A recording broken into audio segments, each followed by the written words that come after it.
Hello everyone, I'm very glad that you're joining this story. Subscribe, like and comment. Enjoy the story, smile more often. I always imagined that my wedding day would feel like standing inside a dream, the kind that's soaked in soft lighting and slow music, with faces you love all around you, glowing with approval and joy. And for the most part, it did, at least for the first few hours. The ceremony was held beneath a canopy of string lights in my mother's backyard, which looked more like a movie set than the place where Rachel and I used to throw rocks at squirrels and lie to our parents about whose fault it was.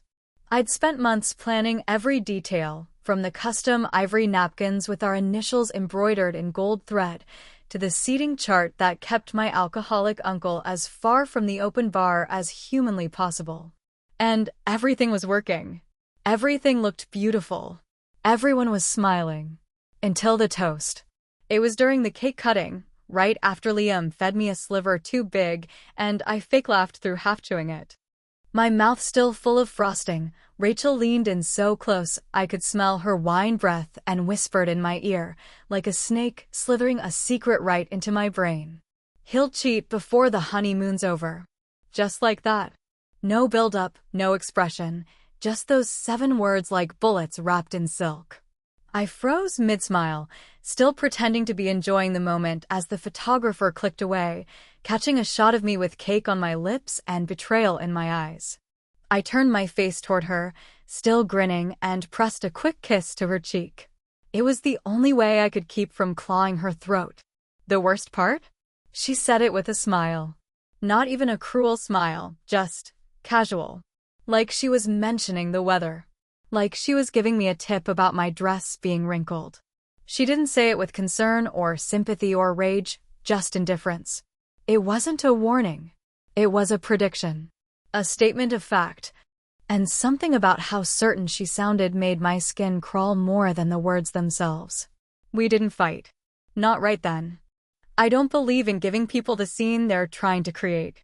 Instead, I swallowed that moment like I swallowed the cake, too sweet, too big, too dry, and moved on. But Rachel's voice echoed in my head, like a bell I couldn't unring. And this wasn't new. Rachel had a talent for timing her poison, always right at the edge of something important. At my graduation, she told me my degree wouldn't get me far. When I got promoted at 32, she told me I was only hired because they needed more women on the team. When I posted my engagement photo online, she commented, "You guys move fast," with that stupid laughing emoji that's not really laughing. She's been the thorn in every flower of my life, poking through every moment that should have been mine. And I let her. Because she's my sister. Because we share blood and childhoods and secrets we never told our parents. And because a small, bitter part of me wanted her approval more than I ever wanted my own damn reflection. So I said nothing. I smiled through the rest of the cake cutting. I let Liam pull me into his arms on the dance floor. I kissed his neck while he whispered how lucky he was. And for a few hours, I almost believed it. I almost forgot what she said. Until later that night, when we got to Cabo. It was already dark when we arrived at the resort. The kind of dark where the ocean looks like ink and the air smells like salt and hibiscus. Liam was in a good mood. He always was after a few drinks, and as we settled into the suite, he pulled me onto the bed and said we had the rest of our lives to sleep, so we might as well stay up. After an hour or so of laughing, messing around, and ordering room service we didn't need, he jumped in the shower. That's when it happened. His phone lit up. Once, then again. And I don't usually look. I've never been that person. I've dated men who made me feel suspicious, but I never went through their phones. Part of me always believed that if you're looking, it's because you already know. But Rachel's voice was still in my head, like a song stuck on repeat, getting louder with every minute. So I picked it up. I shouldn't have. I know that now. The message was simple.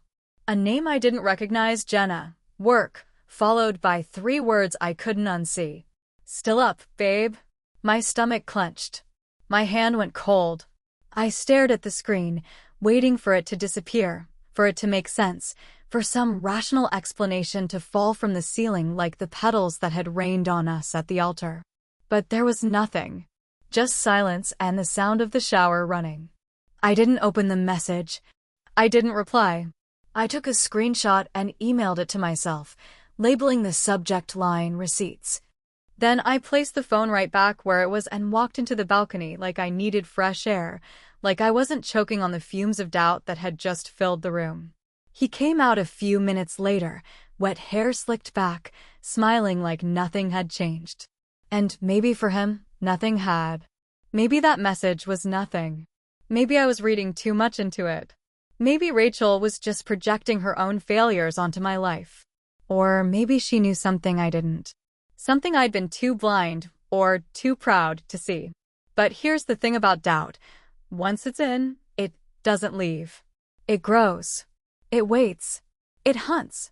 And that night, in the city of sun and waves and margaritas too strong for their own good, I kissed my husband goodnight and stared at the ceiling, already wondering who the hell Jenna was. And why the hell Rachel was always right. There's a moment, right after you see something you weren't supposed to, that your brain tries to rewrite the narrative fast enough to stop your stomach from falling out. That's exactly what happened to me after I saw that text from Jenna, work, those 3 words, still up, babe? The tone was too casual and too intimate for someone he should only be trading spreadsheets with. But I didn't flip out and I didn't accuse. I didn't scream or storm out or throw his phone across the balcony like my heart wanted me to. No, I took a breath, so deep it burned my ribs, took a screenshot of that message, and emailed it to myself under the subject line I'd started using long ago in my worst relationships receipts. There's a kind of discipline you only learn when you've been humiliated before. I learned mine at 19, when my high school boyfriend got caught cheating with a girl he swore was just a friend from church.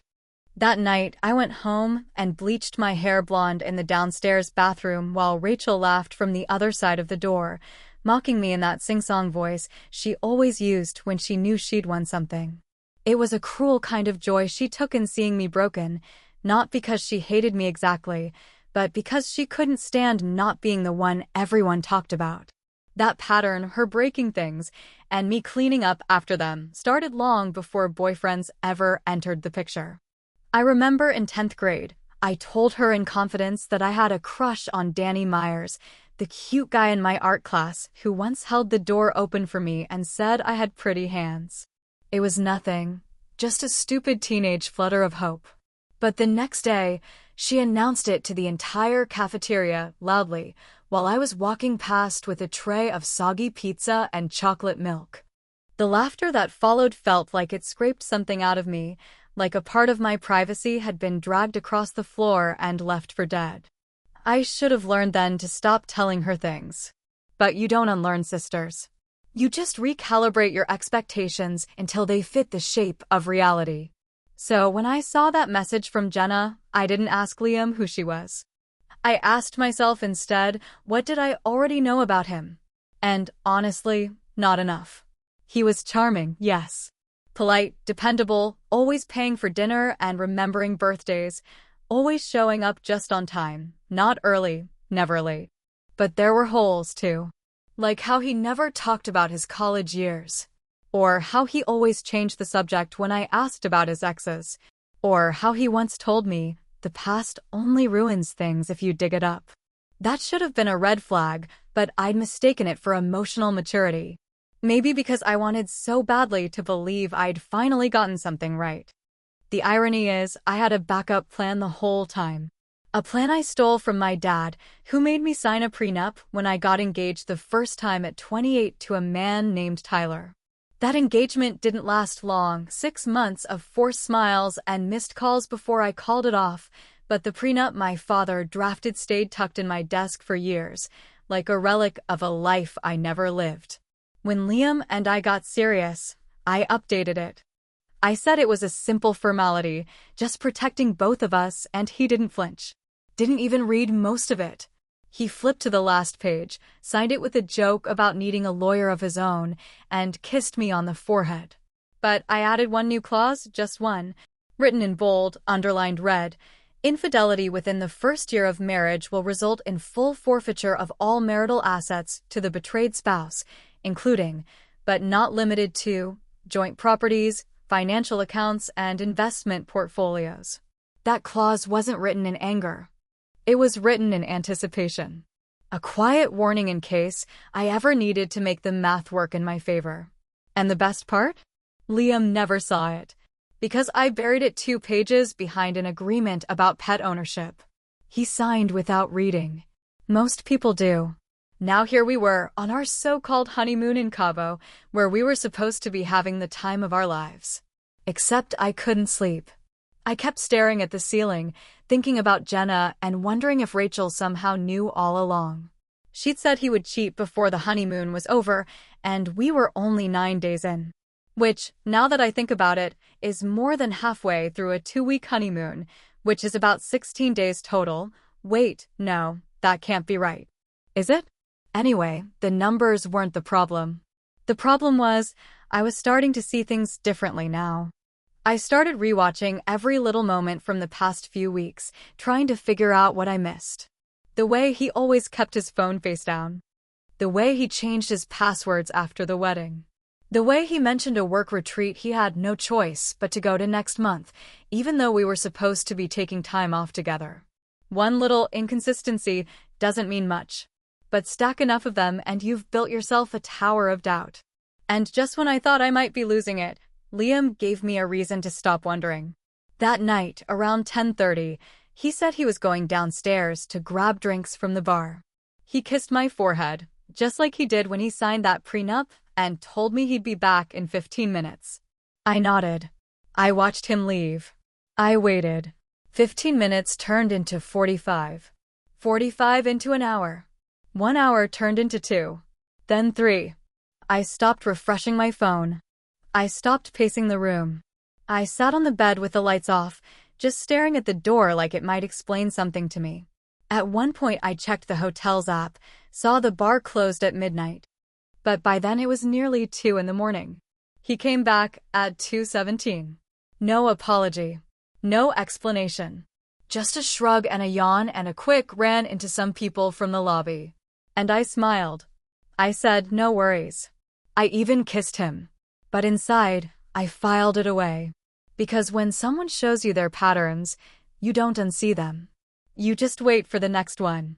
When he walked through that door at 17 minutes past 2 in the morning, smelling like someone else's perfume mixed with the salty air of a closed beach bar, I didn't ask him a single question. Not even one. I didn't raise my voice or demand to know who he'd been talking to for 4 straight hours while I sat in silence, running laps around my own sanity. I just looked up from the book I wasn't actually reading and gave him the kind of tight-lipped smile that women have perfected after centuries of hearing lies delivered in casual tones. Liam said he'd run into an old friend, someone from work who just so happened to be staying at the same resort with her husband, and they'd ended up talking about some mutual projects over drinks. Nothing exciting, nothing secret, just a coincidence. He said it with a shrug, like it was the most normal thing in the world, like vanishing for hours during a honeymoon was just part of being spontaneous. And I nodded, because there's something deeply satisfying about letting someone walk into the trap they don't know you've already set. Earlier that day, while he was out grabbing sunscreen and overpriced poolside snacks, I had quietly connected his phone to my laptop and downloaded the entire backup, photos, texts, contacts, app histories, all of it. It wasn't difficult. He used the same password for everything, and I knew it because it was his mother's birthday, which he had once drunkenly told me he'd never forget. That backup was my lifeline. It was the only thing keeping me from crumbling under the weight of doubt and second-guessing. And now that he was lying straight to my face, it became my anchor. I waited until he fell asleep. Waited until his soft breathing evened out and the weight of his arm across my waist stopped feeling like affection and started feeling like a chain. Then I got up, slid into the bathroom with my laptop, and opened the messages folder like it was a cursed box I couldn't help unlocking. That's when I found her. Jenna. Not just 1 or 2 messages, not some innocent, happy holidays from years ago or a single out-of-place emoji. No, What I found was a thread going back months, months that overlapped with our engagement, our wedding planning, our pre-marriage counseling, and all those moments he told me I was the best thing that ever happened to him. There were long conversations, little inside jokes, photos she had sent him from different cities, and messages where he referred to her as the only person who gets it. That line stung in a way I didn't expect, because I had believed for so long that I was the one who got it, that I was the one who saw the man behind the career, behind the polished image. But what got me the most wasn't the flirtation or the frequency, it was how effortlessly he lied by omission. There were no naked pictures, no outright professions of love, nothing that screamed scandal on the surface. But you don't call an ex babe by accident. You don't send playlists and memories and late-night thoughts to someone you're over. You don't lie to your wife on her honeymoon unless there's something worth hiding. I stared at those messages for a long time, unsure of what hurt more, the betrayal or the confirmation that Rachel was, once again, right. And right on schedule, my phone lit up with a message from her. No greeting. No question. Just one sentence. You see it yet? I didn't respond with rage or sadness. I didn't type out the truth or ask her how the hell she knew. I just sent a photo, a perfect picture of me earlier that evening, smiling with a glass of champagne in hand, taken during dinner when Liam told the waiter it was our first official date as husband and wife. I sent it without context, without a caption. Just the image of me playing the part, just like I had learned to do my entire life. But that wasn't the end of it. Something in me shifted that night. The kind of shift that doesn't roar, but hums. The quiet kind. The kind you only notice once it's too late to stop. I was done being a character in someone else's script. And so I did something I never imagined I'd do. I called Jenna. I blocked my number, waited until the middle of the night, and dialed, not knowing what I wanted, only that I couldn't keep playing dumb anymore. She answered on the third ring, her voice groggy but cautious, the kind of voice that already knew trouble was on the other end. Hello. Hi, I said, and cleared my throat. I think we've both been sleeping with the same liar. There was a pause, long and loaded. Liam? I didn't respond right away. I wanted to hear what she'd say without leading her. Yes, she finally continued, her voice tightening. Who are you? His wife, I said, as evenly as I could, though my heart was pounding so loud I could hear it echo in my ears. We got married a little over a week ago. You texted him last night. She exhaled like she'd been holding her breath for days. Oh my God, she whispered. I had no idea he actually married you. He told me you two were taking a break, figuring things out. I wouldn't have, I know, I cut in. I just wanted to hear it from you. There was a beat of silence before she added something I wasn't prepared for. He lied to both of us, she said quietly. But I've got something you'll want to see. And, just like that, the floor dropped again. Whatever I thought I knew, whatever Rachel thought she knew, was about to get rewritten in a way none of us could undo. The file came through while I was standing barefoot in the kitchen, staring out at the dying hydrangeas in the backyard and wondering when exactly the roots had rotted. The email was from Jenna, subject line clean and vague, for your eyes only. I opened it, expecting screenshots, maybe some vague timeline that would confirm what I already suspected. What I got instead was a bomb. Attached were PDFs, real emails, actual correspondence between her and Liam, spanning back over a year, from the days when he was still calling me his future and her his past. They weren't torrid, not in the way that scorches the earth or melts the screen. They were worse. They were familiar. They had inside jokes, references to dinners they once had, a shared nickname for someone at his office that I'd never heard before. And what cracked me wasn't the words, it was the timestamps. He'd been emailing her 2 nights after our engagement dinner, while I was sitting on the couch trying to find wedding venues. He'd told her he was numb with confusion about what he really wanted and said I was rushing things even though he was the one who proposed. He wrote that he missed the way she understood him without explaining, and that he was just playing the part until he figured out what to do. I didn't cry. Not even for a second. I didn't rage or scream or call him at work demanding to know why he had been treating our relationship like a goddamn audition for a part he never wanted. I just read.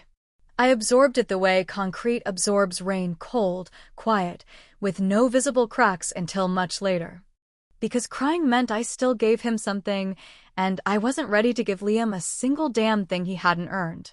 Instead, I opened a file of my own, the prenup. The one he'd signed without looking. The one based on the dusty, cautious contract my father had written for a wedding that never happened over a decade ago. Back then, I was the young, dumb one in love, and my father was the stern realist insisting that money changes people faster than time. I hated him for it then, but now, staring at the legalese with my husband's signature at the bottom, I wanted to kiss his ashes. I had already added the clause, of course. Buried it under subsections and legal padding that Liam skimmed over. But now I edited it again, highlighted the fidelity clause in bold, just to remind myself it was real. If Liam cheated within the first year of our marriage, and he would lose every shared asset, including but not limited to our house, our joint accounts, and his investment portfolio, which had recently bloomed thanks to a tech stock I encouraged him to buy. That night, I printed it. Not for him. For Rachel. Because 3 days after we got back from Cabo, Rachel showed up uninvited, the way only a sister with a superiority complex and no boundaries can. She let herself in using the emergency key I always meant to take back and wandered into my living room like she owned the place, holding a bottle of red wine and smirking like the goddamn Mona Lisa of I Told You So. So, she said, setting the bottle down without asking. How was paradise? Any interesting midnight texts from coworkers? I didn't bite. I didn't roll my eyes or tell her to leave. Instead, I walked into the kitchen, grabbed 2 wine glasses, and poured us each a generous amount, pretending her presence didn't feel like a dull knife pressing into my side. She raised an eyebrow, but took the glass. You're in a good mood. I've never felt clearer, I said, and it was the truth. I handed her the printout, just 1 sheet, nothing dramatic, no attachments, no background. Just the page from the prenup with the clause in bold, the penalties itemized like a grocery list of consequences. At the bottom, Liam's signature stared back like a fool who thought love could protect him from fine print. Rachel read it, and kept reading it. Her smirk slowly vanished, like water down a sink. Her fingers gripped the edges of the paper just a little too tightly. I watched her eyes flick down the page, saw the moment it clicked. When she finally looked up, her face wasn't smug. It was something else. Something almost pale. You buried this? She asked softly, like she wasn't sure if she was impressed or afraid. Right where he wouldn't see it, I said, sipping my wine. He was too busy asking if we could get a Labrador to read page 8. Rachel didn't say anything for a moment. Then, very quietly, like it slipped out before she could stop it, she whispered, "That clause, it used to be mine." I stopped breathing for a second. What? She blinked slowly, looking away, as if watching the wine swirl in her glass might offer her an exit. When I was with him. Years ago. Before you two ever met. I had that same clause in our prenup draft. The one I never got to use. It felt like the air in the room changed, like a curtain pulled back on a window I didn't know existed. You and Liam? She nodded once, tight and painful, not looking at me. We were engaged. Briefly. I never told Mom or Dad. He cheated on me. With someone he worked with. I left before we signed anything. He cried for weeks. Told me I ruined him. Suddenly, every warning, every jab, every smug smirk made perfect sense. Rachel hadn't been trying to ruin my happiness. She'd been trying to warn me in the only bitter, backhanded way she knew how. And I, blinded by resentment and old wounds, had ignored her. Worse, I'd married her ex. For a moment, I didn't know who I hated more, Liam for playing us both like pawns in a game of ego, or myself for being so desperate to believe I was different that I didn't ask the right questions. But none of that mattered anymore. Because now I had the claws. And soon, he'd have nothing. There's a particular stillness that comes with knowing the end has already started. It settles into the walls, into the fabric of every conversation, and into the space between words that once held love but now only carry the weight of pretending. After Rachel left my house that night, her wine glass still half full on the kitchen counter, I sat alone for nearly an hour without moving, just replaying her voice in my head and letting the echo of what she'd confessed ring louder than any storm outside. She had been engaged to Liam before I ever met him. He had cheated on her too. And for years she had carried the shame of being both betrayed and forgotten, as if his mistakes were somehow hers to keep buried. Suddenly, her warning on my wedding day was no longer bitter or cruel. It was soaked in pain, a silent scream from someone who didn't know how to say, "Please don't make the same mistake I did."